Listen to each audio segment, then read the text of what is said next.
தந்தை, மகன், தூய ஆவியின் பெயராலே ஆமீன். மூவொரு கடவுளுடைய அருளும் ஆசீரும் பாதுகாப்பும் வழிநடத்துதலும் உங்களோடு இருப்பதாக. ஆண்டவரின் விண்ணேற்ற விழா, விண்ணேற்பின் ஆசீரும் அழைப்பும். இயேசுவில் அன்பு சகோதர சகோதரிகளே, ஆண்டோடைய விண்ணேற்பு பெருவிழாவை கொண்டாடி கொண்டிருக்கிற நாளிலே விழாவின் வாழ்த்துக்களையும் ஆசிரியையும் உங்கள் ஒவ்வொருவரோடு பகிர்ந்து கொள்வதிலே பெருமகிழ்ச்சி அடைகின்றேன். உயிர்த்த ஆண்டவர் விண்ணேற்பம் அடைவதற்கு முன்னால் தன் சீடர்களுக்கு ஆசி வழங்கி அவர்களுக்கு நிறை மகிழ்ச்சியை கொடுத்ததை போல உங்கள் ஒவ்வொருவருக்கும் ஆசியால் நிறைக்க மகிழ்ச்சியில் உங்கள் வாழ்வை திளைக்கச் செய்ய உங்களுக்காக ஜெபிக்கின்றேன். உயிர்த்த ஆண்டவர் 40 நாட்கள் தன் சீடர்களுக்கு பல்வேறு நிலைகளிலே காட்சி கொடுத்து அவர்களோடு வாழ்ந்து பொருந்து அவர்களோடு இருந்த அனுபவத்தின் வழியாக, அப்பம் பிற்குதல் வழியாக, அழைப்பதின் வழியாக, உணவு அருந்துவதின் வழியாக, உடன் நடப்பதின் வழியாக, இப்படி அவர்களுக்கு கலக்கங்களை குழப்பங்களை போக்கிய இயேசு தன் பாடுகளின் போது உடலில் ஏற்பட்ட காயங்களுடைய தழும்புகளை காட்டி அவர்களுடைய விசுவாச அனுபவத்தை உறுதிப்படுத்திய இயேசு இன்று விண்ணேற்பம் அடைந்து தந்தையிடம் செல்லுகின்றார். இயேசுவின் பிறப்பு விழாவிற்கும் இயேசு விண்ணேற்பு விழாவிற்கும் தொடர்பு இருக்கின்றது. இயேசுவின் பிறப்பு விழா, கடவுளோடு கடவுளாக இருந்த இயேசு மனிதராக உருவெடுத்து மனு உரு எடுத்து நமக்காக இந்த உலகை தேடி வந்ததை கொண்டாடுகின்றோம். இயேசு விண்ணேற்ற விழா, மனிதனாக வாழ்ந்து நமக்காக பாடுபட்டு இறந்தவர் மாட்சிமிக்குடைய உடல் எடுத்து மீண்டும் தந்தையிடம் செல்கின்ற அந்த விழாவை சிறப்பிக்கின்றோம். இந்த விண்ணேற்பு விழா கொடுக்கின்ற ஆசீர்வாதங்கள் என்ன என்பதையும் இது விடுக்கின்ற அழைப்பு என்ன என்பதையும் பற்றி சிந்திப்போம்.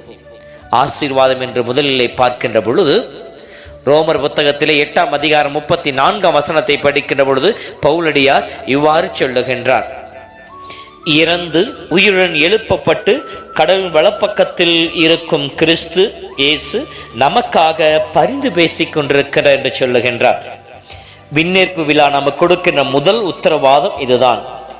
நமக்காக, நம் மீட்பிற்காக, நாம் இழந்து போன ஆசீர்வாதம் மீன் நமக்கு பெற்றுக் கொடுப்பதற்காக மனிதனாக அவதரித்த இயேசு தன் பாடுகள், இறப்பு, உயிர்ப்பின் வழியாக அந்த வாழ்வை நமக்கு தாரை வார்த்து கொடுத்த இயேசு தந்தையிடம் சென்றிருக்க எதற்காக? நம் ஒவ்வொருவருக்காக பரிந்து பேசுவதற்காக. நம்முடைய இயலாமையிலே, நம்முடைய பலவீனத்திலே, நம்முடைய வீழ்ச்சியிலே நமக்கு நம் சார்பாக இருந்து நமக்காக பரிந்து பேசி விண்ணக வாழ்வை, இறைவனுடைய அன்பை பெற்றுக் கொடுப்பதற்காக, பரிந்து பேசுவதற்காக தந்தையின் வலப்பக்கம் வீற்றிருக்கின்றார். இது விண்ணேற்பு விழா கொடுக்கின்ற முதல் உத்தரவாதம். இரண்டாவது உத்தரவாதம் தூய ஆவியை நாம் பெறுவதற்காக. யோவான் புத்தகம் 16ஆம் அதிகாரம் 7ஆம் வசனத்தை படிக்கின்ற பொழுது, நான் சென்றால் உங்களுக்கு ஆதாயமே, துணையாளர் உங்களிடம் வருவார் என்று சொல்லுகின்றார். ஆக பரிசுத்த ஆவியின் வல்லமையை நமக்கு கொடுப்பதற்காக, துணையாளரை கொண்டு நம்மை வழி நடத்துவதற்காக இயேசுவின் விண்ணேற்பு நமக்கு உத்தரவாதத்தை கொடுக்கின்றது. இயேசு சொல்வார், எருசலேமிலேயே தங்கி இருங்கள், தூய ஆவியின் அருட்பொழிவை அபிஷேகம் பெறும் வரை நீங்கள் தங்கியிருங்கள் என்று சொல்லுவார். எதற்காக இந்த அபிஷேகம்? ஆண்டவருடைய சாட்சியாக மாறுவதற்கு. அதைத்தான் திருத்துவர்மனை 1ஆம் அதிகாரத்தில் 7-8 வசனங்களை படிக்கின்றோம். ஆக விண்ணேற்பு கொடுக்கின்ற இரண்டாவது உத்தரவாதம் ஆசீர்வாதம் என்னவெனில் தூய ஆவின் வல்லமை. மூன்றாவது உத்தரவாதம் ஆசீர்வாதம் என்ன என்று பார்க்கின்ற பொழுது யோவான் புத்தகம் 14:2-4 வரை இருக்கின்ற வசனங்கள், நான் முதலிலே சென்று உங்களுக்கு இடம் ஏற்பாடு செய்துவிட்டு வந்து உங்களிடம் என்னிடம் அழைத்துக் கொள்வேன், நான் இருக்கும் இடத்திலேயே நீங்களும் இருப்பீர்கள்.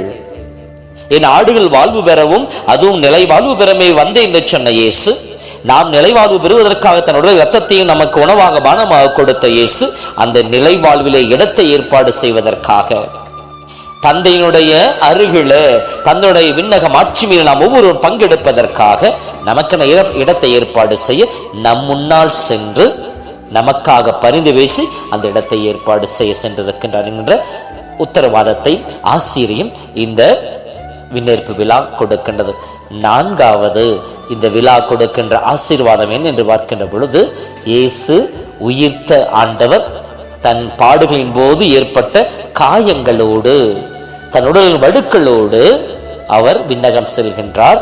இந்த மனிதனுக்குரிய அழிந்து போகின்ற உடலை விட்டு மாட்சிமிக்க உடலோடு விண்ணகம் செல்கின்றார். நமக்கு முன்னால் விண்ணகம் செல்லும் நம் ஒவ்வொருவருக்கு நம்பிக்கை கொடுக்கின்றார். நாமும் தந்தையின் அருகிலே விண்ணேற்பு அடைவோம் என்கின்ற அந்த மாட்சிமை. இரண்டாவதாக, இந்த பாடுகளும் துன்பங்களும் சிறிது காலமே, நாம் மாட்சிமையின் மக்களாக வாழ அழைக்கப்பட்டிருக்கின்றோம் என்கின்ற உத்தரவாதத்தையும் இந்த விண்ணேற்பு விழா நமக்கு கொடுக்கின்றது. இத்தகைய ஆசிரியரை கொடுக்கின்ற இந்த விழா நமக்கு கொடுக்கின்ற அழைப்பு என்ன என்று பார்க்கின்ற பொழுது, இயேசுவின் சாட்சிகளாக மாறவும் எருசலேமில் தங்கி இருக்கவும் இறைவன் அழைப்பு விடுக்கின்றார். என் சாட்சிகள் என்று சொல்லி நம் ஒவ்வொருவரையும் சிலர்களோடு இணைத்து சாட்சியாக மாற்றி இருக்கின்றார். இயேசுவின் சாட்சியாக வாழ்வது என்பது இரண்டு நிலைகள். ஒன்று பாசிவ் விட்னஸ் என்று சொல்லுவார்கள், செயல்பாடு அற்ற சாட்சிய வாழ்வு. அதை சொல்லுகின்ற பொழுது வெறும் கண்களால் பார்த்தவர்களாக மட்டும் இருப்பார்கள், அல்லது அவர் அற்புதத்தை செய்த பொழுதோ, இயேசு மன்னித்த பொழுதோ, இயேசு பாடுபட்ட பொழுதோ, இயேசு இறந்த பொழுதோ, இயேசு தன் வாழ்வில் அனைத்து நிலைகளை சொல்லிக் கொடுத்த பொழுதோ அவர்கள் பார்த்தார்கள், அவ்வளவுதான். அந்த பார்த்ததோ அந்த நடந்த நிகழ்வுகளோ அவர்கள் வாழ்க்கையிலும் எந்த பாதிப்பை ஏற்படுத்தவில்லை, பிறருடைய வாழ்க்கையில் பாதிப்பு ஏற்படுத்தியது. பாசிவ், செயல்பாடற்ற ஒரு சாட்சிய வாழ்வு. இரண்டாவது செயல்பாடுள்ள சாட்சிய வாழ்வு, ஆக்டிவ் விட்னஸிங். அது என்பது வெறும் உடல் சார்ந்த இருப்பு அல்ல, மாறாக உளம் சார்ந்த இருப்பு, வாழ்வை முழுவதுமாக ஈடுபட்டு இருக்கின்ற அந்த ஒரு இருப்பு, இயேசுவோடு இருப்பது. இயேசுனுடைய அந்த போதனைகள், இயேசுனுடைய புதுமைகள், இயேசுனுடைய மன்னிப்பு, இயேசுனுடைய குணப்படுத்துதல், இயேசுடைய துன்பங்கள், இயேசுனுடைய இறப்பு, இவை அனைத்தையும் பார்த்தவர்கள், அதை அந்த பாடுகளின் துன்பத்தை தன் வாழ்விலே அனுபவித்தவர்கள். அதைத்தான் இயேசு சிலுவையில் தொங்கிக் கொண்டிருக்கின்ற பொழுது அவர் இறந்துவிட்டார் என்பதை பார்ப்பதற்காக படைவீரன் ஒருவன் இயேசுவின் விழாவை ஈட்டியால் குத்துவான். அந்த ரத்தம் அவனுடைய கண்களிலே பட அவன் பார்வையற்ற இருந்தவன் பார்வைப்படுகிறது. இவள் உண்மையிலேயே இறைமகன் என்று சொல்லி அறிக்கையிட ஆரம்பிக்கின்றான். இது ஆக்டிவ் விட்னஸிங். இறைவனுடைய அனுபவம் வாழ்க்கையில் ஒரு தாக்கத்தை ஏற்படுத்தியது. அந்த தாக்கம் வாழ்க்கையினுடைய சாட்சியாக அவர்களை மாற்றியது. இதுதான் மறைசாட்சியுடைய வாழ்விலே வெளிப்பட்டது. கிறிஸ்துவ மதம் வளர்வதற்கு, இந்த மறை வளர்வதற்கு மிகவும் முக்கியமாக இருந்தது மறைசாட்சியுடைய இரத்தம். அவருடைய சாட்சிய வாழ்வு தன்னுடைய வாழ்வின் அனைத்தையும் இழந்து தான் அனுபவித்த இயேசுவுக்காக, தன்னோடு வாழ்ந்து கொண்டிருக்கின்ற இயேசுவுக்காக அனைத்தையும் விட்டு கொடுத்து இந்த உலகிற்கு சான்றாக வாழ்ந்தது. ஆக இந்த ஆக்டிவ் விட்னஸிங், அதாவது செயல்பாடுள்ள ஒரு சாட்சியாக வாழவே இறைவன் நம் ஒவ்வொருவரையும் அழைக்கின்றார். இந்த செயல்பாடுள்ள சாட்சிய வாழ்வு என்பது எப்படி வெளிப்படும்? திருத்தூதர் பணியிலே 4ஆம் அதிகாரத்தை படிக்கின்ற பொழுது, சிதறி சென்ற மக்கள் தன் வாழ்க்கையின் வழியாக இயேசுவுக்கு சான்று பகர்ந்தார்கள். 1 யோவான் புத்தகம் 1ஆம் அதிகாரத்தில் 1 இருக்கின்ற வசனங்களை படிக்கின்ற பொழுது, வார்த்தையான இறைவனை என் காதுகளால் நாங்கள் கேட்டோம், என் கண்களால் கண்டோம், தொட்டு உணர்ந்தோம், அதை நாங்கள் இன்று சான்று பகர்கின்றோம் என்று சொல்லி சான்று பகர்கின்ற அத்தகைய வாழ்வு.